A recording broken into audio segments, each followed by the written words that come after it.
Good afternoon. This is Rebecca Martin, and I'm really pleased to welcome you to the third webinar that we've had for the big ReThink group of 100 from our design teams. Today, we're going to hear from the team that's been working on optimizing resources to maximize equity and excellence.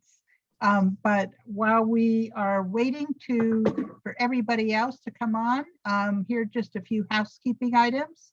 Please introduce yourself in the chat so that we know who you are.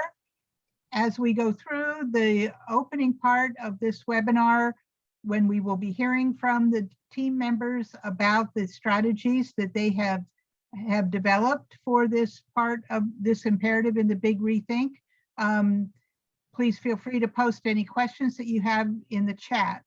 Please mute yourself when you are not speaking, and note that we are recording this meeting. We will be spending the bulk of the time that we have together today hearing from all of you about what you think of the ideas that this team has developed. But before we do that, let me just give you a brief overview of where we are. Next slide. So I'm not going to go into detail here because many of you have been on multiple webinars with us now, but since January, we have taken all of the great ideas that got generated over the course of the many months before that we've been talking about this. We developed specific imperatives. We set up design teams that have been working, and we're now going to hear from them today. Moving forward from here, we'll take all of the design team work, all of your feedback to that work, crafted into a more synthesized and distilled version of the agenda, which we will be sharing back out with you again, leading up to the December public convening, where we hope to roll out the transformation agenda for public university systems. So with that, I would like to turn this over to David Miller from the University of Tennessee system, who chaired this design team, and just take this opportunity to really thank all the people who worked on this. I know that they on the books, they only had 3 hours of meeting, but I know they all spent much more time than that crafting this agenda, and you'll see that when you start to hear from them. So David, I'll turn it over to you.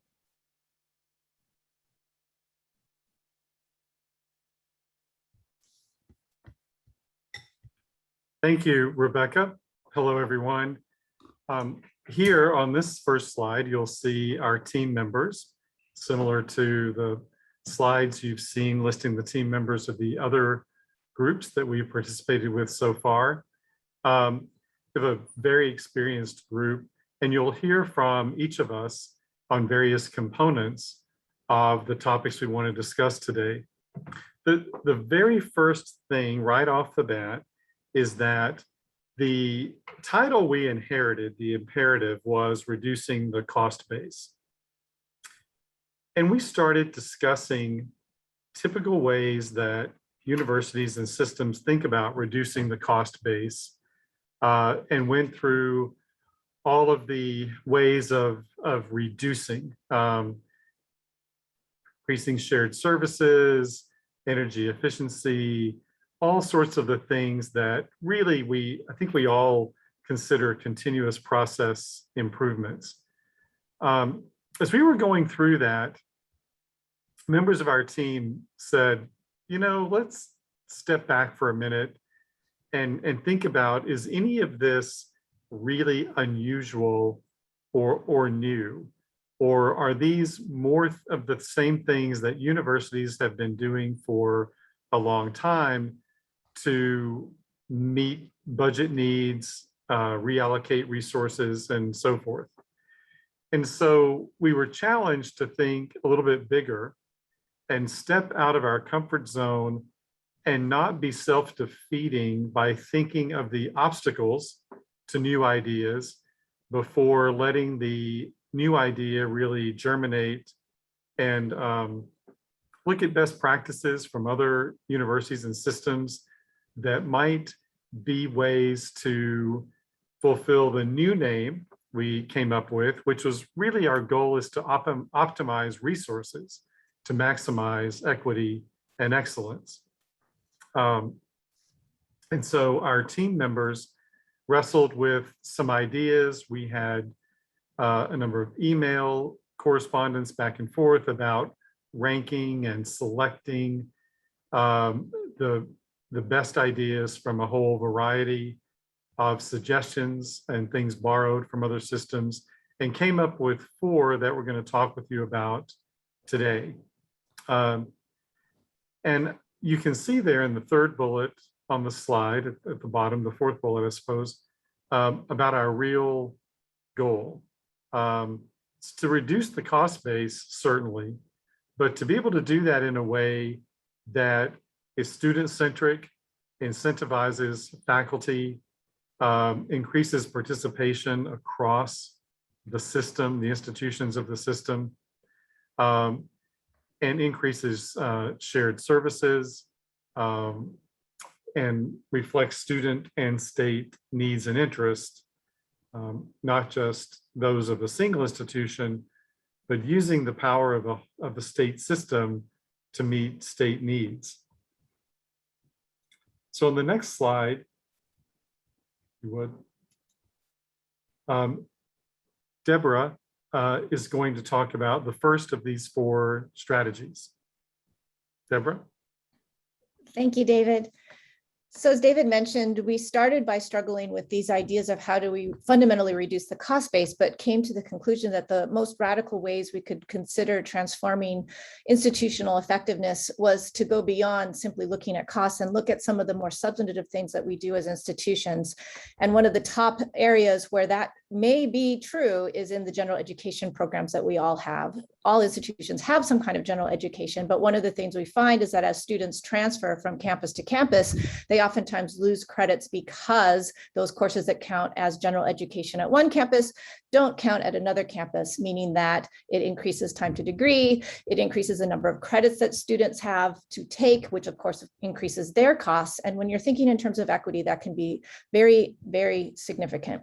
So we started by thinking about what it would look like if we envisioned shared general education programs with campuses having niche level expertise across their systems, and how you would make a general education program that is transferable with common course numbering, et cetera, et cetera. And so we decided that instead of following one particular pathway towards what that would look like, there would be 3 potential options for a system-wide common general education curriculum.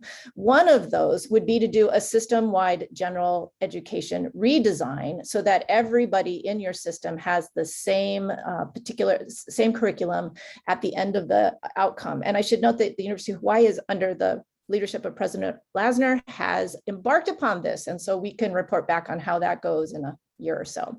I know that there are other systems out there that are also working on system-wide redesigns that may serve as models for such a process. The second is to look at what the existing general education is across the different campuses in a system or in a state and do some articulation. Currently, the University of Hawaii has that in place. So we have an articulation process where all of the campuses fully articulate to the others. And then the third would be to do something along the lines of the WICHE Interstate Passport, which looks at student learning outcomes and competencies as a method for transferring in block curriculum from one campus to the other. So if a student earns a passport at one campus, then all of the general educations would be accepted at another campus within the passport block. So these are the 3 different types of potential revisions we discussed, though of course that doesn't preclude other modifications of these types. We did think through different kinds of metrics that we could use to help us to determine how and when these would be implemented.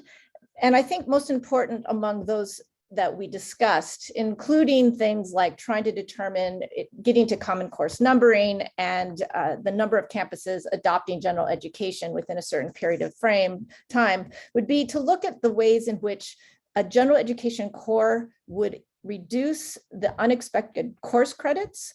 And in terms of metrics, we just sort of started to think through what some of that would look like, potentially by up to 15%, though that of course would need to be assessed and determined after the fact.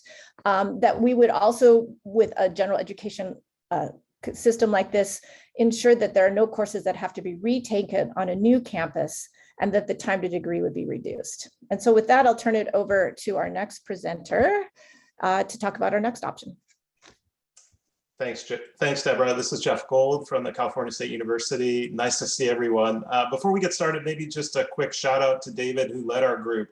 For those participating in other groups, this was pretty tough. I mean, I think we spent the first of our 3 meetings really not thinking as big as we needed to think. And I think that's the default. That's what you go to. So we started brainstorming a list of really important cost saving measures that I think in total some would not have done what we need to do if we're going to think big and really make big change. So this second strategy here is really about something that I never thought would be on this list. And the idea is to make sure that that there is a central office. The system should provide the budget to the campuses. Again, I was shocked at the California State University. That's been the case since our inception. But I was shocked that I think half of our members of our committee did not have that in place right now. And I think several of us who do reflected on the fact that to really align around the strategic imperatives and the equity work going on, to let the campuses have free reign on their budgets and not make any alignment with the system in terms of the budget is problematic. And on a personal note, I frankly couldn't imagine being effective in my job solely based on relationships. It is, it's not a power that we use frequently, but I think that when the central office is giving out money and with expectations aligned to the mission, we're able to generate accountability that goes way beyond what we'd be able to do if we were just 23 campuses with 23 different allocations from the government. So from the state government, I should say. So this was, I think, a really interesting discussion for us. Also something that was fairly fundamental, not something that I think is easy to implement if you have already been in the practice of having your state government issue the money directly to the campuses, but really important nonetheless. So with that, I'm going to turn it over to my colleague Brock to talk a little bit about efficiencies we could receive on the facilities front. Brock? Yeah, thanks, Jeff, and hello to everyone. I want to echo Jeff's gratitude for our group. I think we did work through kind of, I won't call it a slow start, but a bit of a conservative start, and we've ended up in a pretty bold place. I'll confess that I've learned a lot through this process because sort of physical plant and facilities is not my background. I'm an academic and student affairs guy. But we recognized, I think, as a group that, first of all, the sort of physical infrastructure, our physical footprint on campuses is simultaneously our biggest source of kind of our operational expenditure, and personnel, I think, aside, of course, but also probably our biggest asset. And so it'll have a huge impact on how we address our cost base and our cost of doing business moving forward. An appropriate topic then. And I dug around a little bit and thought about different ways in which we could evaluate the way in which our institutions and our systems are currently using space. Came across actually a fairly old, but I think really insightful study from the University System of Georgia that looked at things along an XY axis, and the sort of vertical Y axis was the traditional way of measuring kind of occupancy or utilization. If you take a given classroom or a given space, and we know there are 50 slots or 50 seats in that space, how many of those 50 seats are being used during a given class or a given meeting or whatever it might be. So sort of the occupancy rating. And then along the x-axis, sort of horizontal axis, is more about occupancy over time. So how well are we utilizing our space over time? And whether it's this kind of notion that our classroom and academic spaces are primarily in use middle of the day, middle of the week, or whether it's our familiarity with relative underutilization during the summer months. I think that a sense of how we use space across time is an important element of getting to the bottom of space utilization. And I think even within those two axes, we can refine the way in which we think about utilization. Instead of just thinking about how many seats are full, maybe we shift to square footage and think about how actually we can organize usage and seat distribution and that kind of thing within any given space. If we think about use across time, again, instead of boxing ourselves in and thinking about how many hours is a space being used between 9 and 5 between Monday and Friday, instead we think more of a 7-day a week model, an evening model, an early morning model to suit some of our learners who don't have traditional schedules. So I think there's a lot of room there. And from a system perspective, I thought it was really interesting to consider how a system might drive campuses to affect change in this area. So clearly we measure what we care about, and we care about what we measure. So a more systematic kind of approach to measuring facility usage seems like a good start. And then in places like Montana, we're a performance funding state. I even wonder, kind of off the wall thinking, if this could be part of some performance funding metric, improvement in space utilization being something that we reward through state allocation, for example. You could also imagine our priority list of long range building and planning being influenced by how good of a job institutions are doing currently managing their space. Maybe you fall down the queue if you're really not using space as efficiently as you could be. I'll kind of close because I know we wanted to keep it short. By noting that, I guess, points of action, if we think about our physical footprint and we think about it in terms of real estate, how are we using that real estate? We should certainly think about using it more efficiently internally, but I could also imagine some institutions or systems saying, gosh, maybe we'll use this space very differently and actually use it to cultivate more community partnerships, business incubators, for example, a startup space for community members who'd like to use university resources. It could be the case that in certain circumstances, campuses want to shrink their real estate holdings and use timing the market in order to capitalize on some of their physical infrastructure.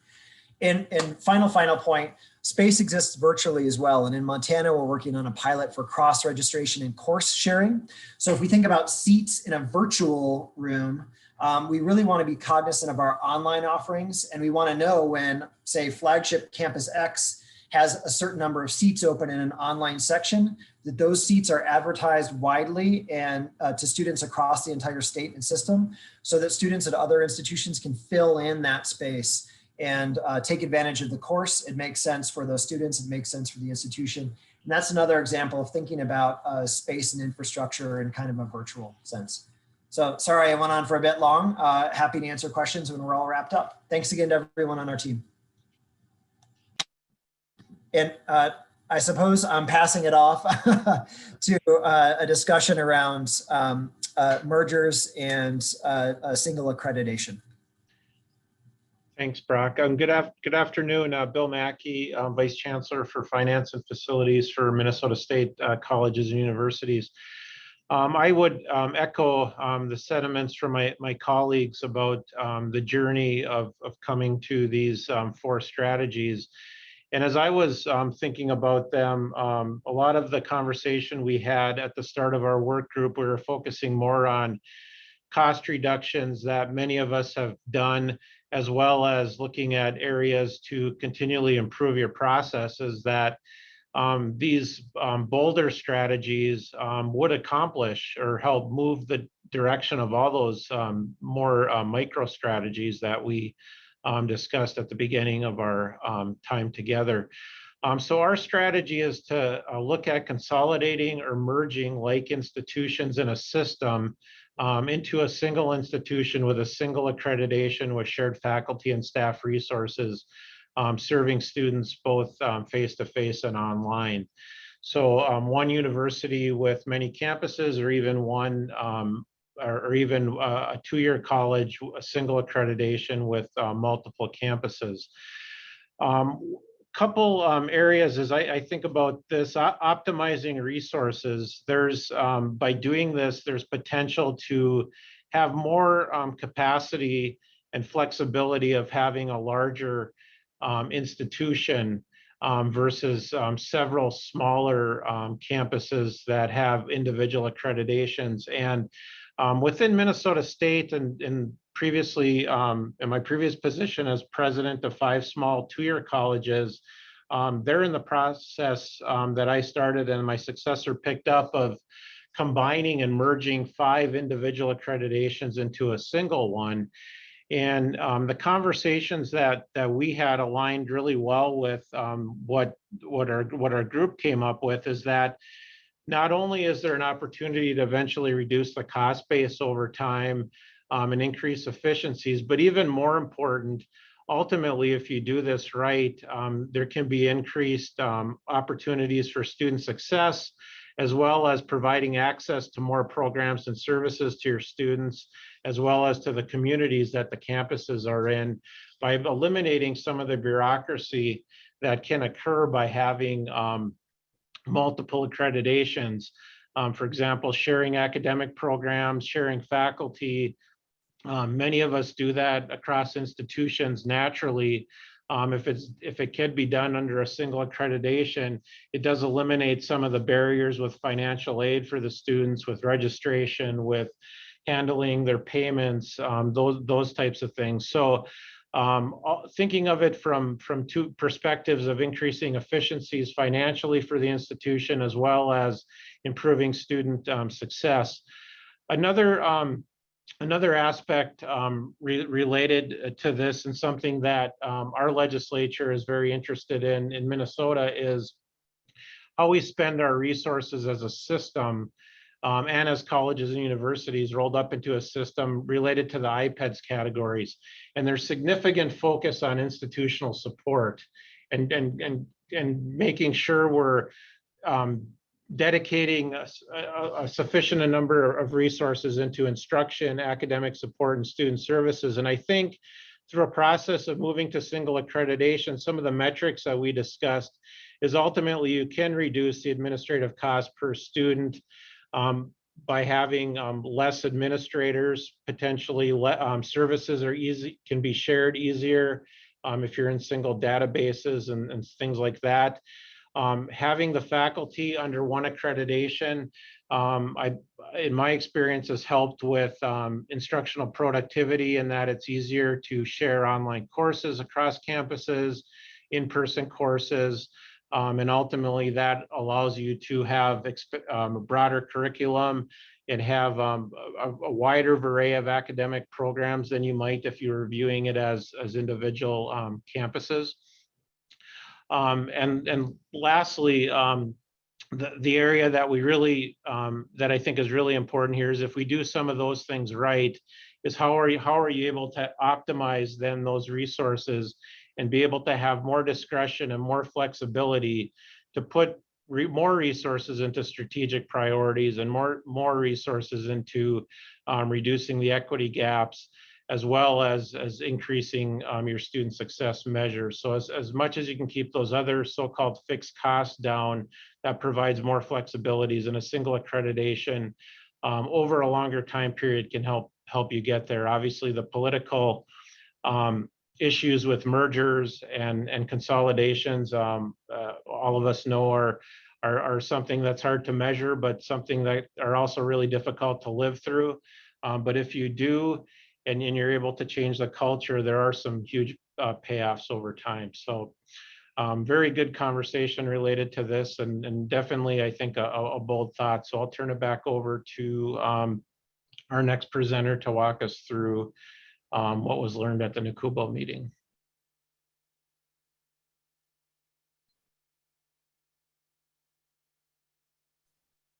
Hi, this is David again, and we'll ask Jim Johnson to join us as well, Nash Fellow, who I think most of you know, former president of Alaska System. So last week, we had the opportunity to present these 4 ideas in a NACUBO presentation, which was really well attended. I think there were about 480 participants.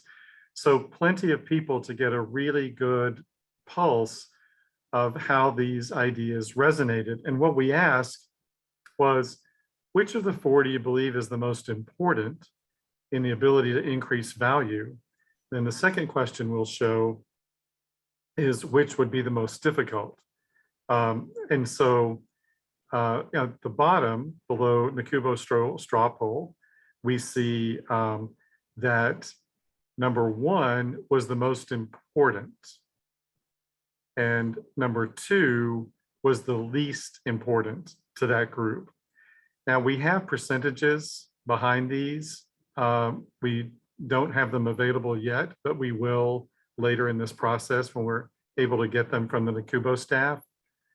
Um, sorry, yeah, number 2 was the least important. Number 4 was the second most important. Number 3 was the third most important. But going to the next one, Jim, would you like to describe the next one if you're on? Sure, David, thanks very much. This basic 2-question approach we've used in previous surveys at NASH through the big ReThink process. And so we thought it important to replicate that very same process, importance, and difficulty here with the NACUBO audience. And as David said, 480 folks is a large number. And so that we were very, very pleased to have that large a number of folks participate in the presentation. Going to difficulty, the folks there who responded to the survey thought that number 4 would be the most difficult. And that, I think, is pretty obvious to many of us, some of who've experienced attempts to move in this direction. And even in conversations I've had and other NASH leaders have had with folks in Maine, for example, Pennsylvania, these are difficult lifts, although the benefits, can be really enormous. So difficulty number 4. The second most difficult was budget. In those systems where budget is now allocated directly to institutions, the folks felt that would be a pretty serious challenge. The next in terms of difficulty, so heading toward the ease end of the continuum, is sharing facilities. And I think an important emphasis here too is the opportunity, as Brock mentioned, to generate revenue in new ways from facilities. We all know about several institutions who've sold and leased back parking facilities, but what other facilities might there be? Research facilities, et cetera.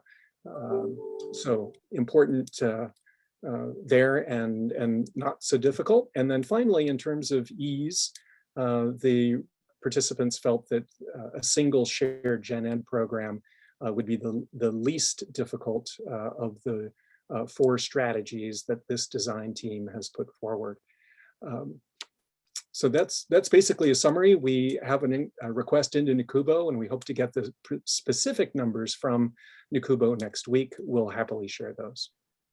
And so you'll immediately notice the nexus between the most important also being the least difficult. Mm-hmm. So it really creates a clear priority that shared general education programs in increasing the value to the student by more clear, more accessible pathways for general education, both ranking as important and the least difficult, at least the least difficult of these choices. So I think we're going to turn to Rebecca to facilitate discussion.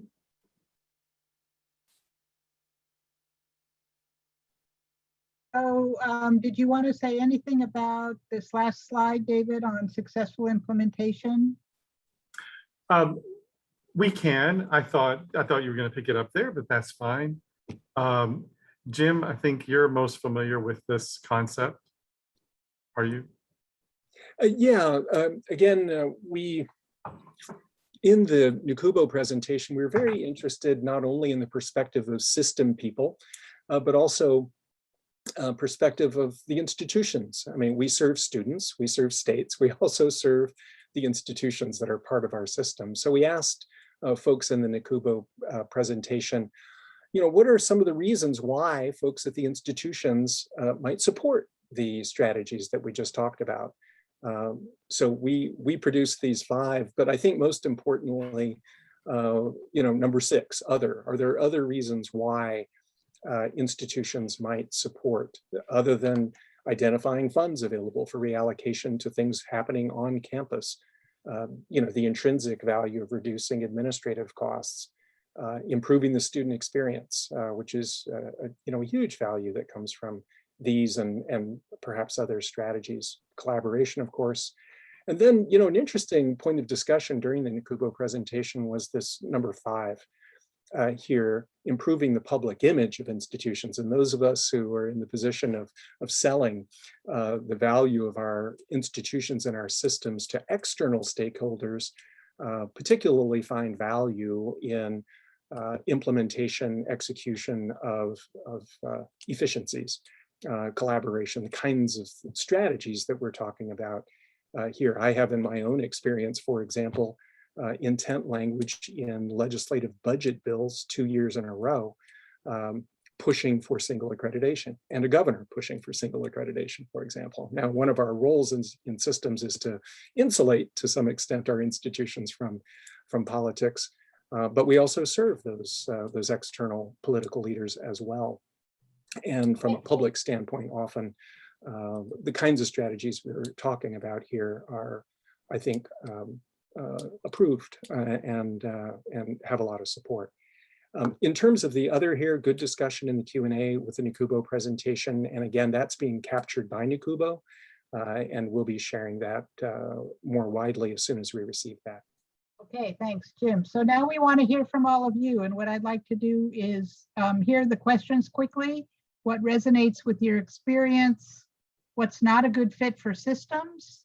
And what are the missed opportunities? So I'm going to ask Rohit to turn off the slides so that we can see all of you, and ask you if you have a question, maybe you could raise your hand. That would help me manage this conversation. But I first wanted to mention, for those of you not following the chat, many of you had the same reaction to the NACUBO feedback that I did, which is clearly business officers, attendees of NACUBO don't work with faculty if they think that changing gen ed is the easiest of these things to do. I'm sure that that question going to senior academic officers would have a very different response. So Dan. Yeah, you just made my first point for me, so thank you. So as staff lead on year 4 of SUNY's Gen Ed revision, I was pleased to hear that that's the easiest one to do.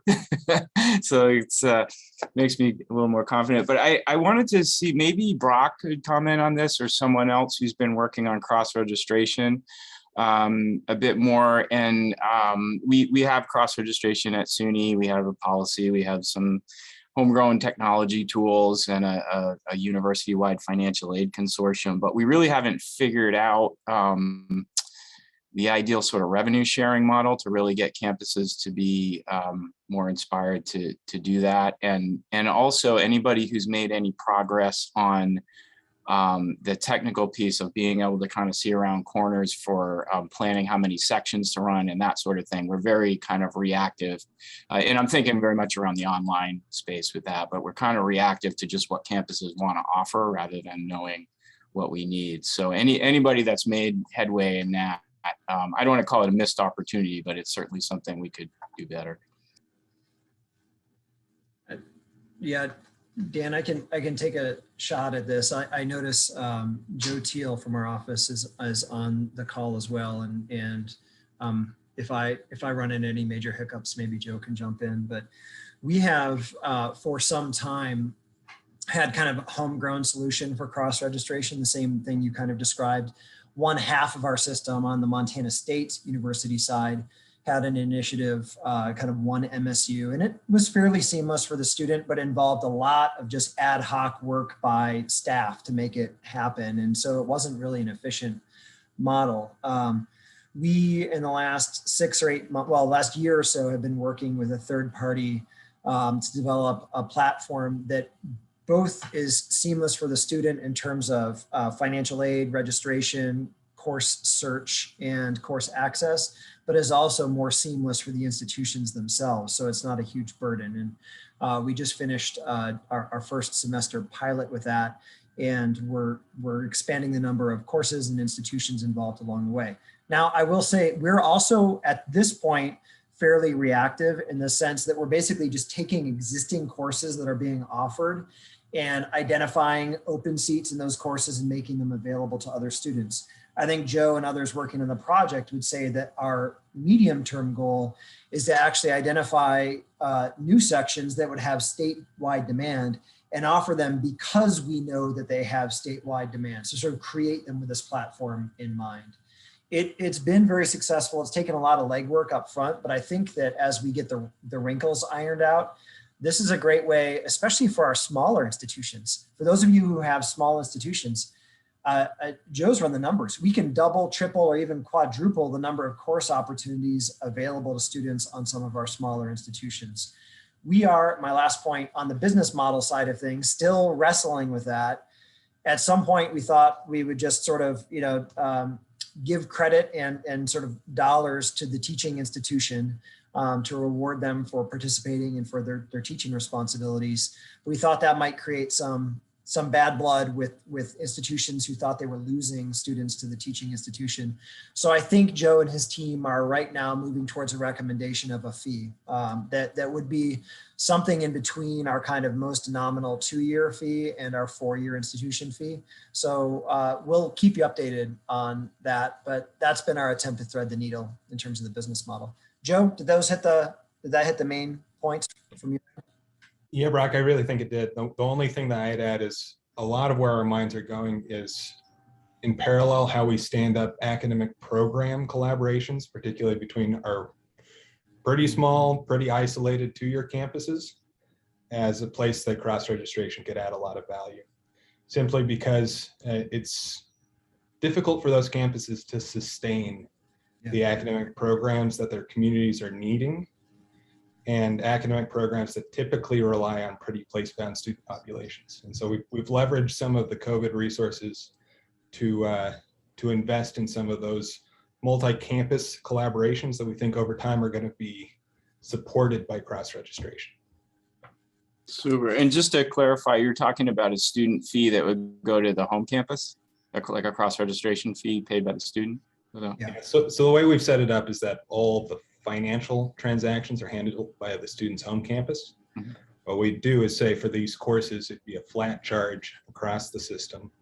And then we at the system office would help set up rules in terms of how those revenues are shared between the teaching and the home institution.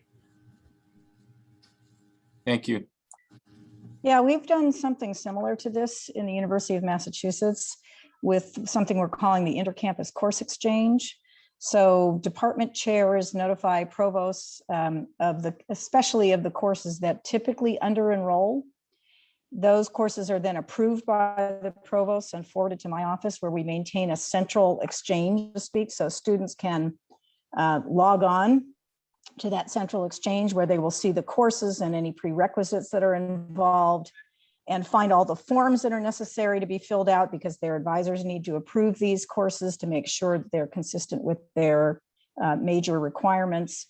And then it automatically routes around to where the signatures need to come from. But for us, this was a way, and it was inspired, as I'm sure it was for many of you, inspired by the remote education platforms we used during COVID. But it was inspired by the observation that in many of our programs, which we value intellectually, they're going to die if they remain low enrolled. But if you could harvest from across the entire system and enroll students from, interested in Italian literature from all 4 of our undergraduate campuses, then things we value intellectually have a hope of being maintained. Whereas if on each campus, dividing that audience by, so many is it's not survivable. And, it's slow going because our unions have some concerns about, attending to both remote and in-class teaching at the same time. So we've got issues to work out through collective bargaining, but the fundamental concept has been pretty well embraced, I think. Good. So let's move on to another one of these strategies. Carlene, if you have a comment on something about other than general education, I'll entertain it. Yeah, I wanted to speak to I could speak about curriculum forever, but I wanted to speak about the merger concept, something that Wisconsin probably is still working out, even though it was, we're going on 4 years. So I do want to say that although this is about efficiency and costs, having well-structured and well-articulated goals about the benefits for students, for faculty and staff, for academic programming are very important to lead with.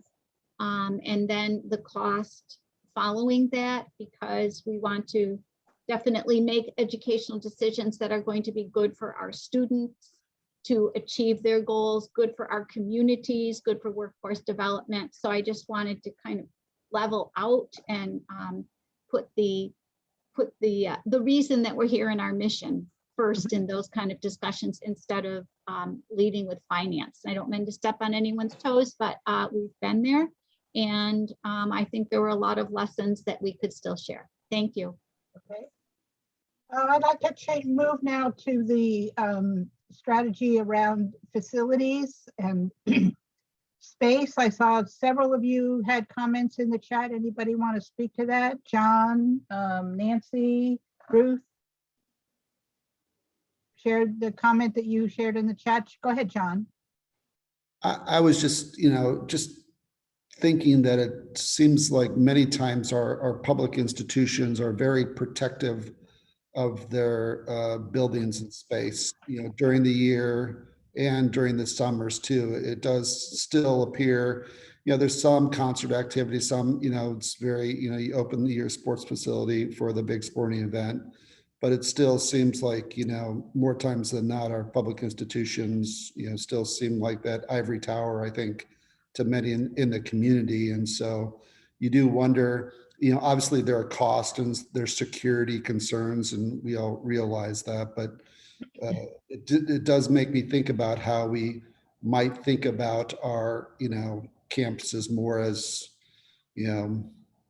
scholarly, community, learning, thinkery type models, and where people would be very, feel at ease and comfortable coming on campus for multiple purposes. This is Nancy from Maryland. I love what John just said.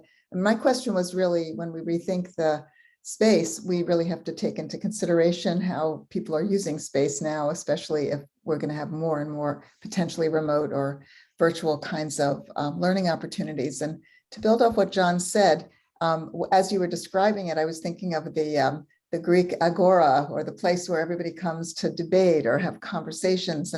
And some of our campuses actually, especially the ones in Maryland, right in the middle of Baltimore, Coppin State University, for example, are places of quite great beauty in urban settings that aren't necessarily so beautiful in the surroundings. And to the extent that universities provide a place where people conceivably, not just community school type experiences, but a place where good, solid intellectual engagement, whether it's the arts or other things, are open to the community. I think public universities can serve a really important role in society in that way.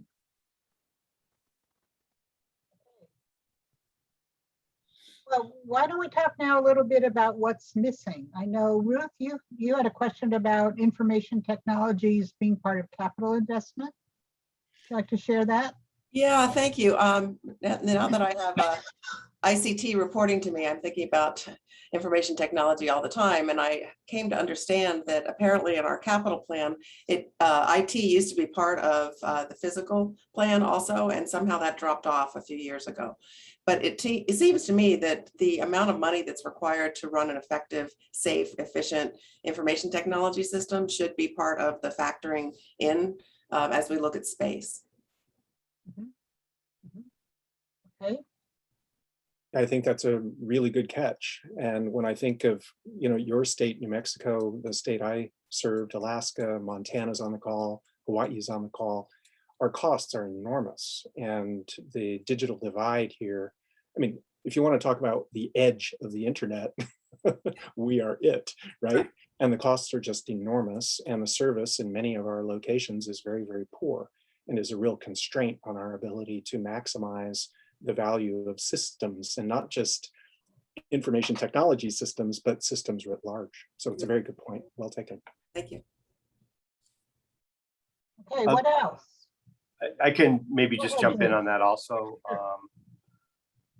Actually, I see Steve is here from CSU, and Steve was one of the first CSU was one of the first systems to mandate we're replacing individual information systems at every campus with system-wide ERP kinds of implementations. And I know too much to say it was easy and effective, but as a principle, I don't think we should walk away from it.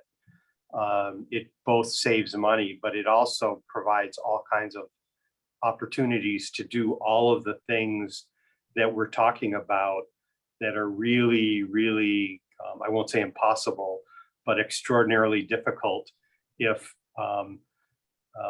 cross-registration, joint appointments, sharing revenue all has to pass as transactions between independent systems. So I think it's not just the funding it as a capital investment, which is true, but it's also viewing these things as assets of a system that can save money and enable behaviors that are otherwise difficult. Yeah, I support what you just said, David. I had the experience, as you know, up here in Alaska, where I got a no confidence vote from one of the university faculties because I mandated one email platform for the entire system in response to student interests, because they didn't want to have to negotiate different emails and different calendars. So yeah, that kind of functionality is critical to enable a lot of this access and other equity issues that we're talking about. So good point. Okay, what else?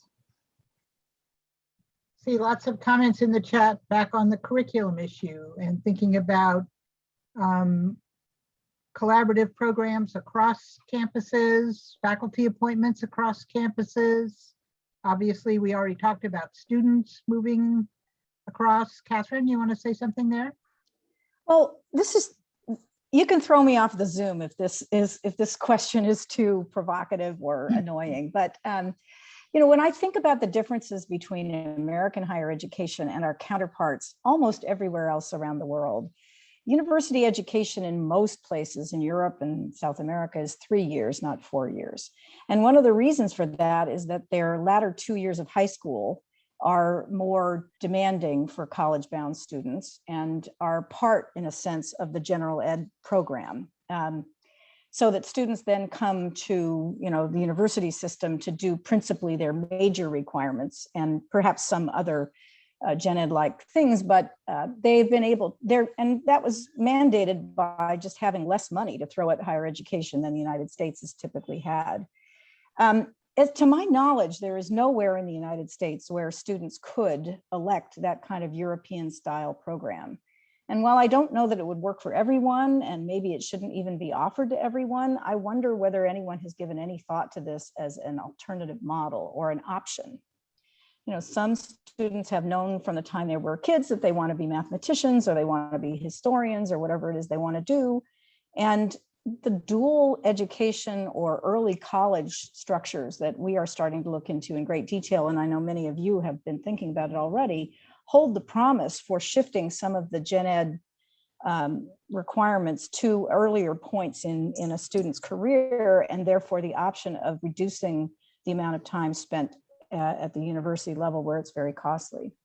And I just wonder if the time has come for us to be thinking about this, because it's hard for me to imagine that we will be able to substantially reduce costs without thinking about rearranging the academic calendar. So now you can throw me off the Zoom if that's too much.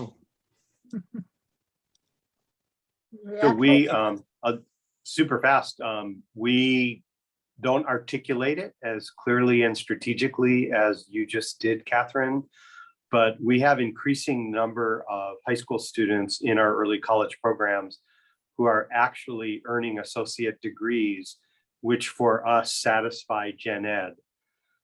So the challenge then becomes any major courses that are at the 200 level that they may not have taken depending on their major, but it gets us pretty darn close. And the incoming superintendent of our, or actually just started 2 days ago, of our statewide K-12 district was the principal at the high school that pioneered this.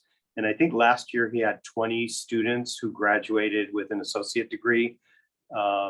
typically, just because of schedule, it happens before they get their high school diploma, which is kind of fun. So I've spent the whole day working on a proposal for a remote delivered early college program, which would have that as its goal. I don't know whether it's really realistic to imagine every student being able to get all the way to an associate's degree. And I would worry that that would heavily advantage affluent students. So, you know, part of what we're trying to do is to reach out to the students who are typically more disadvantaged and might fall off the track between high school and college. But, you know, however you think about it, I do think the time has come to at least imagine or study how other societies have looked at this when they didn't have as many resources as we have typically had, because we don't have them anymore. Right. And quickly, in Alaska, while the university didn't have the resources, K-12 did have the resources. And so we did dual enrollment programs, both face-to-face on university campuses and virtually. On the campuses, the school districts paid the students' tuition. So they came to the university and got dual credit. And many, many of those kids are graduating, as David indicated, with associate's degrees before they even show up formally as first-year university students. And over 31 of Alaska's 54 school districts have a student in the online virtual high school, a virtual middle college. And so that's a nice way of funding it too, because you're generating revenue from K-12. And it's actually cheaper for K-12 to pay our tuition than it is to pay for that kid to be in their high school. And of course, it's cheaper for that kid who's not in a dormitory. That's right. And not trying to adjust simultaneously to living independently, but can just focus on the academics. One thing I would like to suggest that would be really, really helpful is if, when we're done with these discussions, we could assemble information that all of us could have about where programs like this have happened, where are they successful, what have they accomplished? Because as I try to implement this in my state, I'm going to want to have comparative case studies with the rest of you. And I don't even know where to start, but I've just put your name down, James, because Alaska is obviously an important locus there. But I would love to know in a comprehensive way, where are these shifts of gen ed toward high school populations, and how do they affect low-income first-generation students? Are there proper advising systems and support structures that make sure that you don't create more inequality? But I think if this big Catherine, I'm thinking that this will be a great conversation for the senior academic officers in Nash to pick up, and I hope you'll be coming to that meeting. I think the next one is next week. We meet on a quarterly basis, and this is just the kind of topic that we dive into in greater depth than we can in this format. I'm wondering, there's one more strategy we haven't heard any reactions to, which is the one about the state providing budget to the board or the systems and then allocating to campuses. Is that something that you all think is important? Did it fell to the bottom of the list in terms of importance for the Nakubo crowd? Do you have any reactions to that one?